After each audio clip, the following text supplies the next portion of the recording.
Yo, what's going on, guys? I'm back with another video. Today we're gonna be looking at some, three very true horror stories. Let's check it out. Years old. My mom had just started trusting me enough to leave me home alone, so this had to be when I was 12. We live in a peaceful and ordinarily safe little town. Quiet streets, spacious yards, friendly neighbors, and a charming little village with a bunch of shops and restaurants. It really is not a place where you need to look over your shoulder at night if you're walking alone or anything like that. It just feels safe, which is part of the reason my parents trusted me home alone at such a young age. I still live with my parents today in the same house. The night in question, it was a weekend. My parents were leaving me home alone for the night. When we were really little, my grandparents would watch my older sister and I, but since my sister wasn't home for whatever reason, and since I was kind of old enough to be left alone at that age. Yo, what age y'all started being alone, bro? I think I started being alone, home alone. I think around like 9 or 10. Like especially during like the summer and stuff, because in summer, bro, you don't got school, so like where are you gonna be at? You're gonna like your parents are gonna be always looking for babysitters and stuff. But I think around 10 or 9, that's when I started being home alone. And yeah, what age y'all? My parents decided to just trust me by myself. But I'm gonna be honest, being home alone is the best feeling though. So My much parents freedom. had us young, I so don't know they've why, always but been a it bit just more feels so active in much the freedom. sense that they'd often travel or go out on the weekends with their friends. They left me some money for pizza for dinner. Oh, I It was the remember ideal those night for a days. 12 or 13-year-old. House to myself, video games all night, and pizza for dinner. I used to be obsessed with James Bond video Those games were when I the was a kid, days. so I was playing some game called Nightfire for like my third playthrough on my PS2. After I finished the game again, Nightfire. I decided to order the Nightcloud. pizza. There was a pizza place right by our house called Gianni's. It's been closed for years now, but it was one of my family's go-to pizzerias. I ordered a regular pie. At the age of 12, I could easily eat 3 slices by myself. My mom told me to wrap the leftover slices in tinfoil and put them in the fridge. I switched out discs for another video game in the meantime while I waited for the pizza, and when the doorbell finally rang, I hurried downstairs with the $20 bill my parents left me. My mom told me to tip $4. The pizza place was like 3 blocks away, so honestly, it wasn't a bad tip, especially for the time. The delivery driver was some 30-something-year-old looking guy, though he looked a little rough. Like, he had a really long and gross beard. He also wore glasses and was wearing a black trucker's hat. I gave him the 20 and asked for the specific change. As he handed me the box and counted the change, he looked up at me and then looked past me into the house and said, "You alone here?" I knew it was an odd, creepy question, and my What? parents taught me. Bro, just give me the pizza, bro. Just hand over the box, bro, and leave. Enjoy your $4 tips, bro. Maybe buy something during your lunch break. But I'm gonna be honest. If a mother starts conversation with me, I'm just be like, yo, just give me the pizza, bro. Just give me the pizza, and you give me my change. That's it. well about being wary of strangers. I said my parents are on their way home. A stupid answer in retrospect. I could have just said no. But I knew he was asking because first of all, there were no cars in the driveway, and the fact that a kid was accepting the pizza at the door instead of an adult. After he handed me the change, I closed the door. I ate in the kitchen, probably had 3 slices, and then wrapped up the rest of them and put them in the fridge. I went back upstairs and played my other James Bond PS2 game, Agent Under Fire. I liked this one less than Nightfire, but it was still good. Hours go by of me playing. It was probably 11 o'clock when the doorbell rang. Naturally, thinking it was my parents, I rushed downstairs to the door. I said through the door, "Mom? Dad?" But an unfamiliar voice on the other side said, "Hey, I need help." They said they need to use a phone. I said, "Who is this?" And he repeated that he just needs to use a phone. Bro, that's like the biggest mistake, bro. If you're staying alone and you're a kid, like a teenager, preteen, do not answer the door. Do not answer the door. First off, you gotta check who it is first. So you gotta check through the little peep hole or through the window, see who it is, and if you know them, answer. If you don't, wait for them to leave. I didn't want to peek through the window because, quite honestly, I was scared. I decided to go upstairs and ignore it. I knew from common sense alone that opening that door would be a horrible, horrible idea. I was walking up the stairs, which are directly in front of the front door, when the man outside banged on the door, and I heard him say, "Wait, please, I need help." I'm calling the What cops that after meant that. was that he saw me. He was watching through the glass at the top of the door. I turned around, and though it was dark on the front porch, I could still see the outline of the man's head. Though I couldn't see his eyes, it was obvious that he was staring back at me. I ran upstairs and ran to my parents' room. The only house phone that was upstairs was in my parents' room, so I went to the phone immediately and called my mom's cell phone number. I didn't memorize my dad's number at that age. My mom picked up the phone, likely under the influence of a few glasses of wine, and then I told her that there's someone at the door asking to come in. This comment likely sobered her up instantly, as I remember her tone shifted dramatically, and she sounded much louder and more concerned. She asked me a few questions. Firstly, if I had answered the man or at all made him aware that I was home, and I told the truth and said yes. I asked who it was. My mom's tone grew more and more concerned. She asked me if for any reason someone knew I was there by myself, and I immediately thought of the pizza guy. I told her that the pizza guy asked if I were here alone, and around this time, the doorbell rang 2 more times. I told my mom in a panic, expressing that the guy would not leave. Yo, is he gonna break My mom in? told me to stay put in their room and keep the bedroom. Bro, you gotta get a weapon, bro. You gotta get a weapon. Stay in your room and just thug it out, bro. Bro, what are the neighbors at, bro? Are the neighbors not looking at this like suspicious? I mean, to be honest, bro, I don't really care what my neighbors be going on.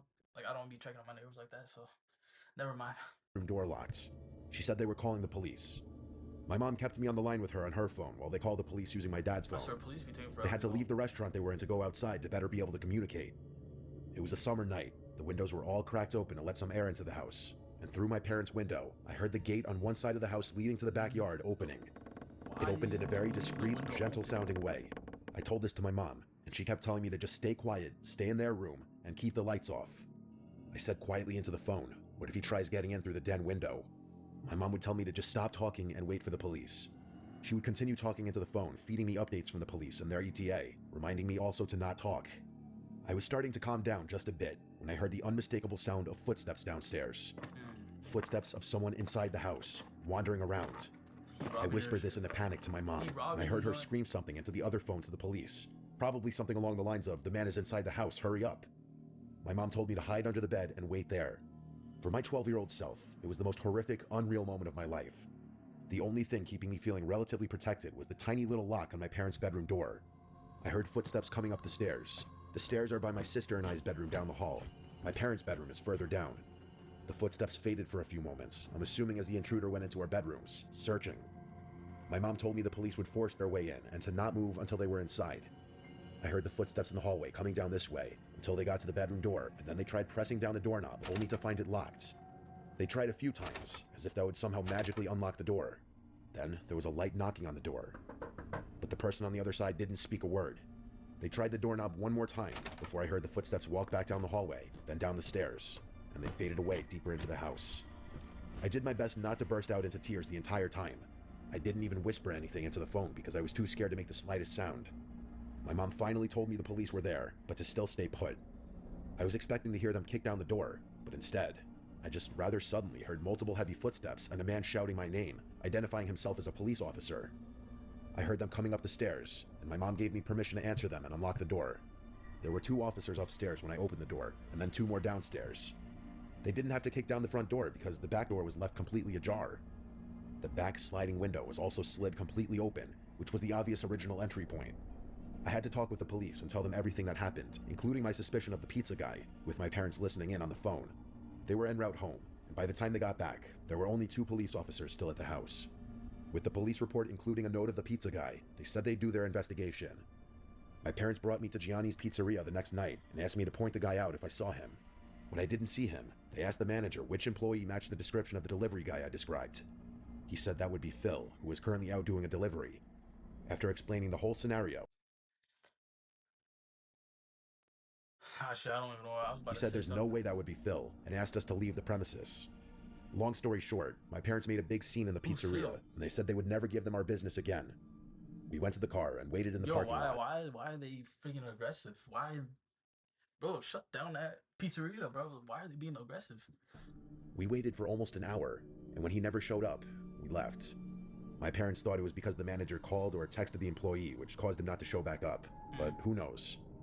My parents contacted a few lawyers who manager, bro, why are you protecting a freaking weirdo? Ultimately didn't take the case due to a lack of solid evidence, stating it would be a waste of time, basically. Ultimately, we never did go back to that pizzeria, and it wasn't for a long while after that that my parents felt safe leaving me home alone again, simply because of this incident. Ultimately, I do think it was the pizza guy, or at least someone associated with him, because who else would have known that I was home alone that night? Bro, this is an inside job, bro. My thing is, bro, it was both the manager and that dude, bro. It was an inside job, bro. They were trying to rob you. They probably did. Bro, I'm gonna start speeding it up, bro. Just a time. When I was a teenager, my parents and I moved from California to a secluded area in North Idaho. My parents had just retired and built their dream home deep in the backcountry. We had no neighbors in sight, just forest. Endless, dense forest that backed right up to national parklands and paper mill logging grounds. The house was massive. 2 stories, a gym, a full bar and pool room, and a legit movie theater set up in the basement. But he's rich. It felt like the kind of house people dream of. Remote, He's a quiet, rich. perfect. Or so it seemed. That's I a was gym dating and my a high home school theater. girlfriend at the time. One night, while my parents were out on a date downtown, I invited her over to hang out and watch a movie. We were completely alone. I cracked open a beer. I was underage, but figured no one would care, and we headed down to the movie room to watch Gladiator. Everything started out normal, but somewhere around the midpoint of the movie, maybe close to midnight, something switched in me. Out of nowhere, I was overwhelmed with this fight or flight feeling. It was like my body sensed something my brain couldn't see. My heart was pounding, and I kept glancing at the uncovered windows behind us that looked out into the pitch black woods. I didn't want to freak out my girlfriend, so I kept it to myself. In fact, things got a little heated between us during the movie, but the whole time, I couldn't shake the feeling that we were being watched. I didn't know from where, but I knew. After the movie ended, I walked her upstairs and out to her car. The house was dead quiet again. She drove off, and I turned to go back inside, when I remembered I'd left the bar, pool room, and movie room lights on. So I went back downstairs. I turned off the lights in the movie room first, then paused. My eyes drifted to the large Bro, window he saw someone in his home. No way. that looked into the backyard, and that's when I saw him. Man, he looked homeless. Yeah. Yo, you see this, bro? Bro, I'm running. I'm running. Wild hair, filthy clothes, but what froze me in place was his expression. He had the biggest, creepiest smile I've ever seen, with wide, staring eyes that looked absolutely deranged. And in his hand was a knife. He was gently tapping it on the glass over and over. At first, I thought I was hallucinating. I slowly backed away and went to the bar room to shut off the rest of the lights. That room has a sliding glass door that also faces the woods. I flipped the switch and watched in horror as the man calmly walked from the window to the door, still smiling, still staring. At this point, we were less than a foot apart. Bro, that's why you gotta keep an arm, bro. You gotta keep that shit on you, bro. 2 shots and you don't have to deal with him. Actually, just 1 shot. If you're really good at good aim. Just the glass between us. He didn't try to get in. He didn't move at all. He just watched me. I went upstairs without a word. Right then, my parents were walking through the door. I told them I think I need to go to the psych ward or something. I swear, I just saw a guy with a knife watching me outside. My mom went pale. My dad's eyes narrowed, and without a word, he went to the gun safe, grabbed his rifle, and stormed out to check the property. I asked my mom what was going on. She said, there have been a few break-ins in the area. A guy wandering through the woods trying to get into homes. The description you gave matches exactly. The police were called, but they didn't find anything. No signs of entry, no footprints, just cold, black woods. That should have been the end of it, but it wasn't. That night, as I tried to sleep, I could hear a light tapping sound beneath me. My bedroom was on the second floor, directly above the movie room. It sounded like metal gently tapping glass. I tried to convince myself it was nothing. The tapping lasted for hours. This happened night after night for weeks. Sometimes it would stop. Sometimes I'd wake up at 3 a.m. and hear it faintly again. I even thought I heard footsteps on the roof one night. I checked the windows, but I never saw anyone. Still, I couldn't shake the feeling that I was being stalked, watched. Then winter came. My parents had to go out of town for a few days, but they were still nervous about what had happened. Before they left, they gave me a shotgun just in case. We also had a big Rottweiler, sweetest dog you'd ever meet and totally silent, unless something was really there. One night while I was home alone, I heard slow, crunching footsteps in the snow outside. Heavy and Wait, does he live in the middle of nowhere? I don't know how people do that. People be having houses in the middle of nowhere. I do not know how you do that, bro. I could never. deliberate. The dog stood up, ears perked, and began growling low Especially and if you deep at hear the front stuff door. at night, bro, you know Then there's barking, something weird. ferocious, loud, and nonstop. He only ever did that when he saw something real. I stayed silent. I didn't want whoever was out there to know I was home. I didn't move. Then came the knock. Slow, hollow, and But taunting. if you don't get your rifle, I didn't answer. I slept with the shotgun next to me that night. Door locked, blinds drawn, dog at my feet. The next morning, I went outside and saw something that made my stomach drop. Footprints. Fresh human footprints circled the entire house. They stopped at every single window, like someone was trying to look in, searching for me. I followed the prints around the property, and they eventually led into the forest. I followed them maybe half a mile before they started to zigzag, veer off, loop back, like whoever made them was trying to throw me off their trail. I turned back. Something told me it was a bad idea to keep going. That night, the tapping came back, louder this time. I knew it was him. I unlocked my door, grabbed my shotgun, and stepped onto the second-story deck. I flipped on the fog lights that illuminated the backyard. There he was. Same man, same smile, same dead eyes. He was holding a knife again, staring directly at me like he could see through me. I raised the shotgun and shouted, "If you don't leave, I'll put one right through you." He didn't move or flinch, just stared, unblinking, grinning. I'm pulling that shit. I fired a warning shot into the air, and that finally got a reaction. He staggered a bit, then slowly backed into the woods, still facing me. That's when I decided to unleash the dog. I sprinted downstairs, threw open the sliding door, and let him loose. He bolted into the forest like a black missile, barking and snarling. I'd never seen him that aggressive. He had a shock collar, so he couldn't go far, but I like to think he chased that guy off for good, because after that night, I never saw him again. Story 3. This happened in March of 2022, during spring break. See. Story two, that dude was smart. Story one, the dude was stupid, but he was a kid, so. I was in my second year of college. My friends and I, 6 of us total, decided to rent a cabin out in South Carolina for a few days, just to get away from everything. No school, no stress, no phones. It was supposed to be one of those quiet trips where you drink too much, play music too loud, and maybe make some memories you'll laugh about later. There were 4 of us guys, me, Matt, Chris, and Tyler, and 2 girls, Jess and Sarah. We'd all been close since freshman year. The cabin we picked was stupid cheap for its size. 2 stories, a wraparound porch, 2 bathrooms, and listed as being on private land near a lake. It was way out there, no towns for miles, surrounded by forest. The guy who owned it had a thick accent and seemed kind of off when we talked to him on the phone. All he said was, just don't go wandering too deep into the woods. Some old stuff back there. Wells, busted fences, snakes. You don't want to get turned around. We laughed about it, thought he was just trying to add some spooky southern charm to the trip. But when we got there, it wasn't funny. The drive took forever. GPS gave out an hour before we arrived. The last part of the road was just dirt and gravel, barely wide enough for one car. The trees got thicker the closer we got. When we finally saw the cabin, we all kind of went quiet. It didn't look like the pictures. It was older and dirtier. The windows were dusty, and a few of the shutters were hanging off by the hinges. There was this faint smell outside, like old garbage and wet wood. We brushed it off and made jokes, said it just added character. We unloaded, claimed rooms, and started drinking by 7 p.m. The first night was fun. We grilled outside, cranked music from a Bluetooth speaker, and played some card games. By 11, it got cold, so we moved inside. That's when I noticed how dark the woods were. I don't mean just nighttime dark, I mean complete blackness.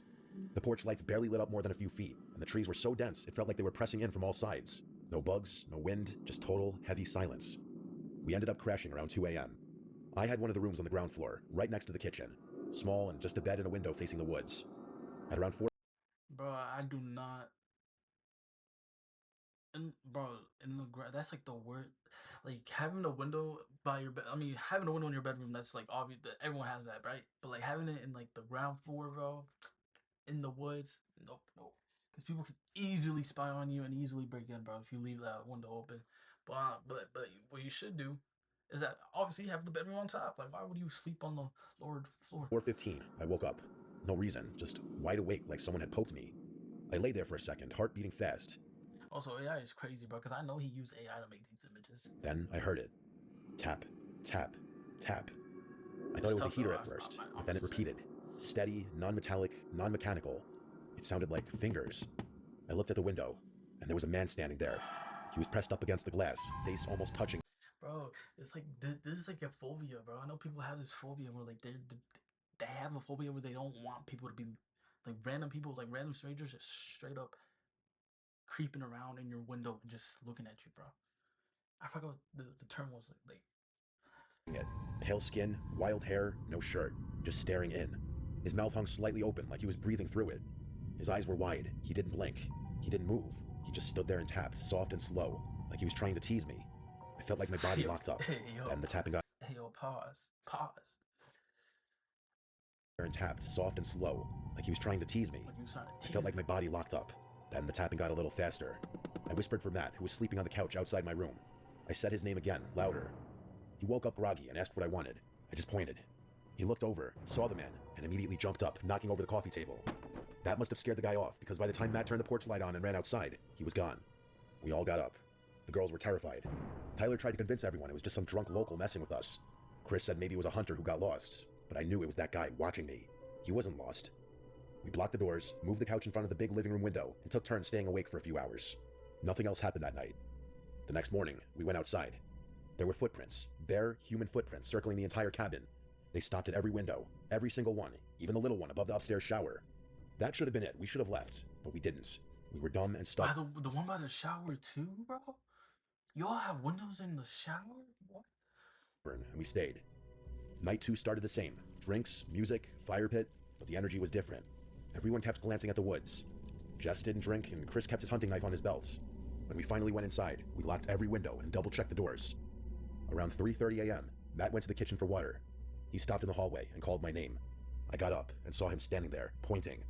There was someone in the kitchen, the man from before, but this time he was inside, naked. His back was to us, covered in long, raw-looking scratches. He was standing in front of the fridge, staring at it like he didn't know what it was. He made this slow, swaying motion, like he was rocking on his feet. Matt didn't speak. He just backed up. Well, why does he have to be naked, bro? What are you doing in this situation? A man butt ass naked in your kitchen, bro.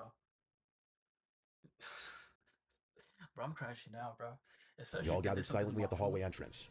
I had a pocket knife. Sarah had the fire poker. Chris grabbed one of the chair legs he'd snapped earlier, trying to be funny. We turned on the light, and the man was gone. The back door was wide open, but it wasn't broken. It wasn't forced. It was just open. We left 20 minutes later. No one argued. We packed only the basics, wallets, keys, phones, and drove through the woods until we had enough signal to call the sheriff. When we met the deputy at a diner off the highway, he didn't look surprised at all. He asked if anyone was hurt, then said, yeah, we've had some trouble with folks squatting up in those woods, not always right in the head. We tried to explain it wasn't just some homeless guy. This man watched us, came back 2 nights in a row and had a key or somehow got inside. The deputy just nodded like he'd heard it before. When we mentioned the owner, Bro, what are we taxpayers paying you to do? You got a group of kids telling you this is going on, and you shake it up. Why are you getting paid, bro? Why are you a sheriff? his face almost implied that he knew the guy. Like what? The listing disappeared a few days later, completely wiped from every rental site. We never got answers, never got a call. We never even got our deposit back. But that face, the way he looked at me through the window, I still see it sometimes when I wake up. Hey, L police, bro. L police, L police. Come down what you guys like, what you didn't like, and I'll catch you on the next one. Peace.